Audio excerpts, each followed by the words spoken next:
trying to think of what is it that we missed, but I don't think it's much that happened. No, just need to discuss whether or not they got their money back. Let me scoop down so people think that we're the same height. We are.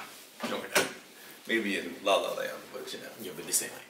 La La Land lost the moonlight, so the white deviltry lost to the black superiority. Our whole video post is blocked now. Oh right, you can't say white devil on Facebook anymore. Yeah, and where do we upload it? YouTube.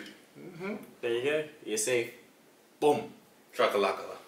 Unlike that missionary. But anyway, good afternoon, good evening, good night, good morning.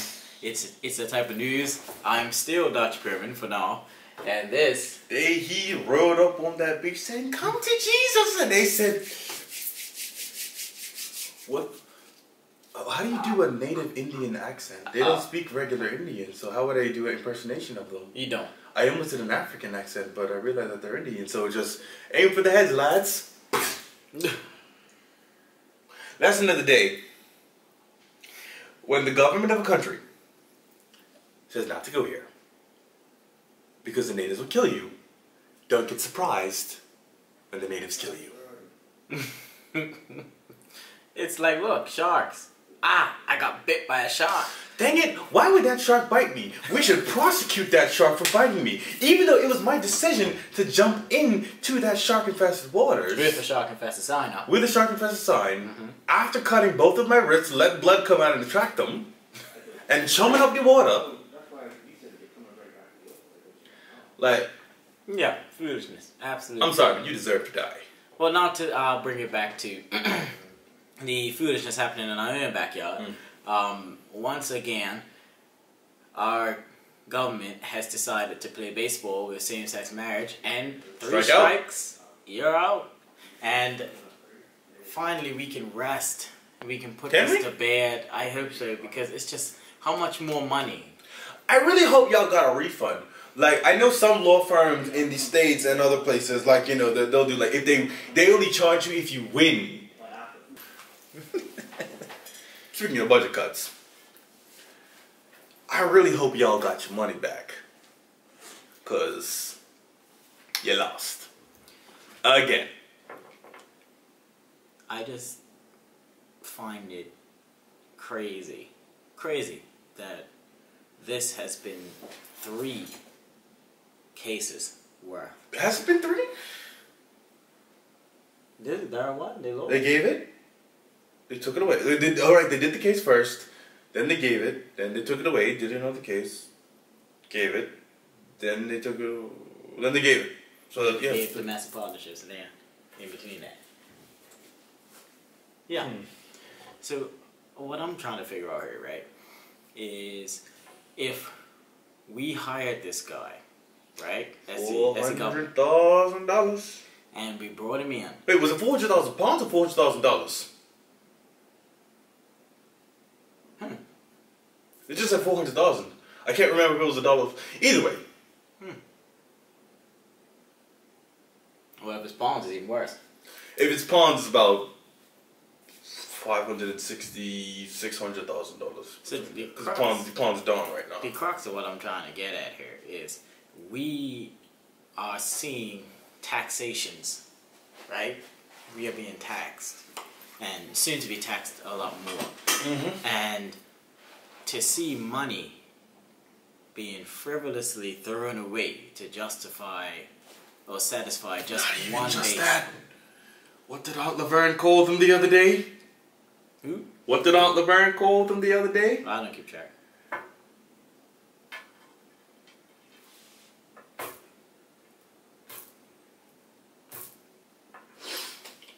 What was it? I think it was like the Pilfering Labor Party or the something. She is being sarcastic. I don't know. She just doesn't know how sarcasm translates onto a keyboard. Is that what the case was? It's definitely sarcasm. But then she started calling you a Braun and Zane Da Silva some things on Facebook. Definitely sarcasm. I mean, and some people asked if she was hacked, and she said, "No, I have not been hacked." This is just highly sarcastic. Is this sarcasm? I would put money on it. That is sarcasm. Wouldn't it be something if it wasn't? It would be something, but green runs through her veins. It's just like PLP's Hulk. You know what I mean? Like, she bleeds green. But even sometimes Hulk fights the Avengers. Well, only when he's lost his mind. Or when the Avengers go after him. Well, which they've done in the past. I'm going to cast my ballot into sarcasm. We'll see. I'm curious. Auntie, let us know. But, did the schools have Wi-Fi? Yes. Okay. Maybe. I haven't really. But public schools' grading system is still a joke, right? I feel like... aren't some of the elementary teachers working to rule now? Well, this is something that I spoke on already. And I think that, obviously, me being aligned with that, I believe that the educational authority is the best way to go. I think that we need an education authority. We need continuity in education. There's no reason why education should be pegged to whoever minister is in and whichever government is in. You can't keep changing systems based on the election. You know, you have to make sure kids are in a system, and that it's a system that's catered to Bermuda. I mean, the last proactive minister of education was Milton Bregman, as far as I'm concerned. Yeah. Everybody else has just been handed the ball and fumbled it. But even then, it's like if you have an education authority and you have a proactive minister, his work is less likely to be tampered with if he's able to work with an authority that can do 10, 15, 20-year plans for education under expert opinion versus having a minister come in every 5 or so years, and some of them obviously don't last more than 11 months, except for I think this recent one, Diallo. But Diallo hasn't done anything. Not that we know of, at least. Nothing that's been publicly documented. Plan 2022. It's been 2018, it's been 2020, now it's 2022? 22. Oh, is it Plan 2020? How many kids will have graduated from school between now and 2022 with the crappy averages that they have? How many people would have left the education system by 2022? How many young people will we even have to enroll in schools by 2022? Not many. Exactly. So I'm sorry, but that's not good enough. I feel like we have to hone in on high school, and I do think that a lot has been given to Bermuda College, and I think that's great. But that's fine. There needs to be no one's going to complain an about emphasis anything on making sure that our kids pass the basic studies, which is i.e. math, science, and English, because sadly enough, the numbers between public and private passing these subjects is with a higher than a C is starkly different. Starkly different. Like we have lower percentages than America when it comes to math, English, and science. We're at half of the standard of America, and America's ranked like 39th in the world. And we've already been told that middle schools are not the issue. So getting rid of middle schools and segregating signature schools in don't really hit the nail on the head, especially when you look at signature schools overseas where they require an even higher pass rate and an even higher academic level than standard schools overseas. So typical signature schools require a higher standard than what we have currently, and we can't get our kids to pass math, English, and science. Why do you think we have such a highest rate of private school students in the world? For real. But this is the thing. Now that gay marriage is done, now that same-sex marriage is returned, if they try appealing it again, I'm sorry, but I don't want to hear anything ever from the PLP ever again. We'll protest. Literally, that would actually drive me to protest, because it's like we have so much issues that are not being dealt with, or issues that are being swept under the rug or being worked on in secret and we just don't know about it. Because, like we said, we don't know. So if we don't know, we don't know. But there are so many things that we can work on. Yeah, and I sit in Senate and I hear such great things from the government senators regarding young people and plans and all this stuff. And I want to remain optimistic because I try to look at the better side of things. However, we need to see execution before we find ourselves confident. Imagine if the government allocated $400,000 to be given to small business loans. So that 1.2 million? Or 1.2 million. There's no justification as to why we are 1.6, refinancing. including the 400. Well, we are refinancing debt right now, right? And yet we're giving money away. The rich people. We're fighting frivolous battles, right? If a shrinking population, you see taxes increasing. Increasing tax on the population is always a bad idea, especially if the population is already suffering. Exactly. It's already aging and it's already shrinking. So why isn't this money? I understand that people want to go against same-sex marriage. That is your belief. That is your right to stand up against something you don't believe in. However, there comes a time where those sort of fights have to be put to the back burner for the best interest of the country. Yeah, because we got bigger fish to fry, fam. Yeah, where could that 400,000 or more have been used? Where could that 1.2 think of million? At least 20 places. Yeah. You could have even said to 19 Dr. of them Braun, being schools. hey, we need to really work on balancing this budget, so can we pay you later? That would have even been a bit more acceptable. They shouldn't have paid him at all. Yeah, but that would have been at least showing the initiative of, hey, people first. You know what I mean? Like, we have other bills to pay. we don't need to be redistributing money and government funds into things that are frivolous, that are not helping the people at all. And this is not helping the people. It is now resulting in 3 defeats, each with their own legal costs that we can't even calculate because we don't know the specifics. Yeah, and that we're paying for it. Yeah. Oh no, these cases probably cost us more than the U.S. Braun fiasco. Yeah, and judging by the Braun speech, the sugar tax was quoted to fund at least 3 initiatives. So to me, it started out as, it's for diabetes. I thought the sugar tax was supposed to be done so that people stopped eating and drinking sugary stuff. If that's the case, then why is the third speech then saying it's going to back up? So then you're telling us it's not about us making money, but then you're telling us at the same time it's about you making money? It revealed that it was a land grab because it was backing several initiatives. But the issue with that is that you're banking on money that you do not have yet. The sugar tax money, or the money generated from the sugar tax, is not a quantifiable source of income because you don't know how much sugar people are going to actually buy. You can't calculate based off of consumer like how much money you will get. So how can you base an entire project on a tax? A project that's threatening the jobs of people. A project that is making the cost of living more expensive. A project that is just unnecessary. I am saying I would like to see, because right now we've been busy and we've missed a few things, so we're gonna get them all in her order. You know what I did like to see? Mr. Cannoner's response to the throne speech. Now I know you joined him. Yes, I know you joined him, but I haven't. For the record, no, I am not an OBA member, so please stop asking me OBA questions. Neutrality. I don't know. Ask him. Don't ask me now, though. Not now. I'm neutral. But I have told opposition leader Cannoner he has to earn my support. He's not getting it just because 26 years ago, his wife popped me out.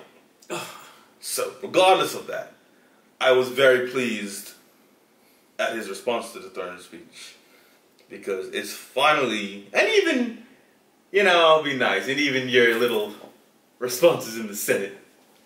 It's nice to see some teeth. Now, I can't speak for the rest of the ministers because when I was in the House of Assembly last week, it was a whole big kerfuffle. Mr. Cannoner delivered his response to the throne speech, but there was a whole kerfuffle, and most of the OBA members weren't able to give theirs because, as you don't know, everyone writes a response to the throne speech. It's just the leaders that is considered like the main, Well, Sylvan did well. Yes, but not all of them got to speak. No. So that was a whole hullabaloo anyway. But we're not going to go there. That's immaterial at this point. Well, it's not. You know what I mean.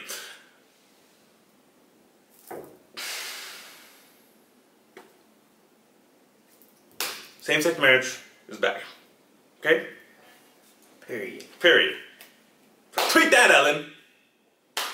We love you. You and Portia. Portia a little more than you, though. But, she's fine. Well,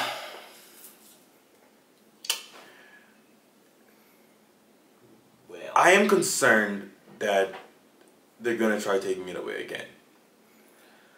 I'm not going to understand it because it makes absolutely no sense and it's asinine. However, I have seen a lot of people on the fence, a lot of people that previously supported the government on the fence. And I've even seen a lot of people that support the government that don't make sense why they support the government. I bumped into a gay man that went to the Wakanda Bowl, and I'm like, what kind of shit is that? Get it? Get it? But I'm like, as a gay man, how can you go there?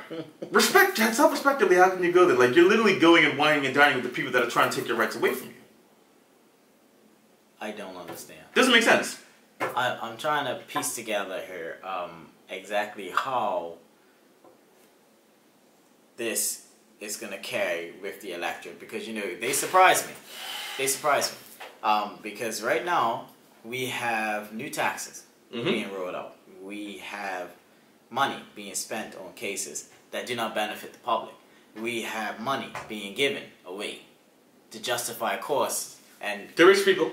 Yeah, and to justify revenue that he didn't make.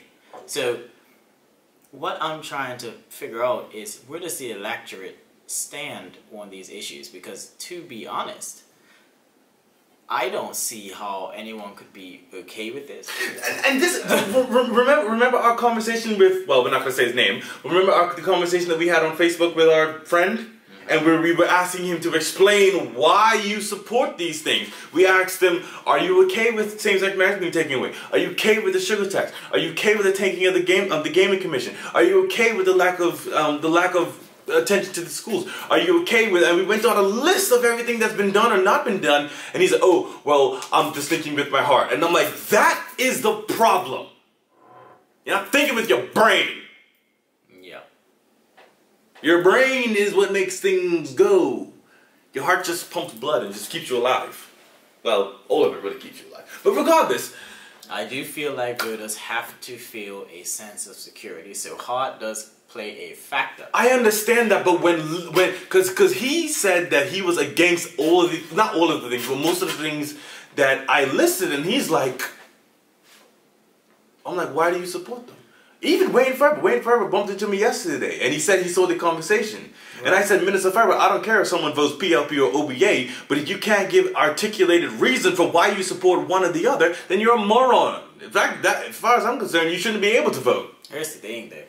You have a very small percentage. I mean, very few people in our country are politically active, and very few people in our country follow what politics actually happen. I mean, a lot of people who know politicians personally, they just get it through the grapevine, and, you know, a lot of people who election time comes, they suddenly start paying attention and researching all the backlog. Oh, this is what I missed, this is what I missed. But it's not many people on either side that actually pay attention to things as they happen.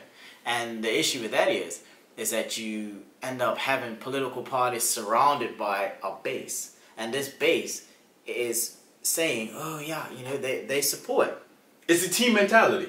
Yeah, but the problem is that base is not an accurate reflection of the electorate. And I feel like each party has made this mistake right before they lose. They lose the election because they ask their people who they support. And when they hear people telling them suggestions, they don't listen. They go back to their base where they're safe, and they say, oh, what do you think I should do? Oh, you're doing the right thing, you're doing a great job. And then when somebody comes up to you outside your base and says, I honestly feel like you guys should be trying to inject capital into this country and not tax it to crap. That person then said, well, he said, well, you know, we know what we're doing. We'll make him a fur about a Bermuda, and then you go back to your base. Anytime someone starts a sentence with, well, you know, it's horseshit. Well, it's complete horseshit. Well, you know. But and I feel like this is the problem with the two-party system, because people end up voting based on the dissatisfaction with the opposite party. So a lot of people are not happy with how either party has performed. but they vote based on their dislike for the opposite party. Yeah, so you have a lot of PLP supporters that go to these rallies not to support the PLP, but just to express their distaste for the OBA. And it's not people saying, yeah, it's not people saying, oh look, the PLP government is doing a great job. They're just happy that the OBA is not in power. But it comes a time where you have to look at the progress of the country. You look at the GDP. You look at the sales, the retail sales. You look at St. Regis Hotel creating jobs. You look at the airport creating jobs. And you say to yourself, all things which are now being praised by the PLP. Yes. And you say to yourself, okay, before they took your most both parties have faults. Neither party is perfect. Nobody is asking you to blindly follow a party. What I am saying is that it comes a time where you see positive effects that have happened due to a collective, because the parties are a collective. You might not like them, but they each have something that the other doesn't, and they each have a collective pool of minds that make these initiatives work. Right now, we are looking at negatives everywhere across the board. Everywhere. And if anyone was to sit here and tell me that the buses broke down in the last 5 years, the education system broke down in the last 5 years, the schools broke down in the last 5 years, we went into debt, the debt doubled in the last 5 years, and that's all their fault. Remember, issues like this are not, they don't just happen. There is a road that gets you there. Right? We didn't just go into debt overnight. Like, it was a series of bad decisions that started with the UBP back in the 1990s. Both parties. All three parties. All three parties are to blame. And I think that we have to look at issues like the debt and issues like healthcare and issues like education as non-partisan. It's not something that I should ask the PLP to do better. It's not something that I should ask the OBA to do better. It should be something that we, i.e. government and electorate, should be working on. Because it's something that, no matter who is in power. Well, Bermudian voters need to stop being blind supporters. Blind supporters, as far as I'm concerned, you know what they should do? They should do a questionnaire. We should make everybody re-register to vote. When you re-register to vote, why do you support this party? Here's why. Yeah. Because I have not heard anybody say to me, I support these taxes. You know what we should do? We should do a video where we take policies from both parties and switch them and see what they think. Is any issue is medias don't like to talk on camera. That is true. Nobody likes to, and that's another thing. Nobody likes to stand on camera by their political affiliations. Everyone likes to be a Facebook gangster. Well, not only that, but I feel like a lot of people feel like politics defines you. Not only in the workplace, but in your career. A lot of people are afraid to say, I support PLP because they might work for someone they think is OBA. Or someone It's even more than just that. I was talking to a girl, and she was like, oh, my family's PLP. Are you going to be okay with, that? And I'm like, who cares? What? Who cares? Your political affiliation does not determine whether I like you or not. My entire family is PLP. Almost. Besides my mother. But it doesn't determine whether I love them. My mom's side's PLP, my dad's side's OBA, obviously. Yeah. And I feel like in the politics, you need to have discourse. And I feel like no matter what happens, both parties are handicapped because whenever they get voted in, they only have one half or the majority of an electorate. And they miss out on the great minds that are on both sides. Because I have met brilliant PLP supporters.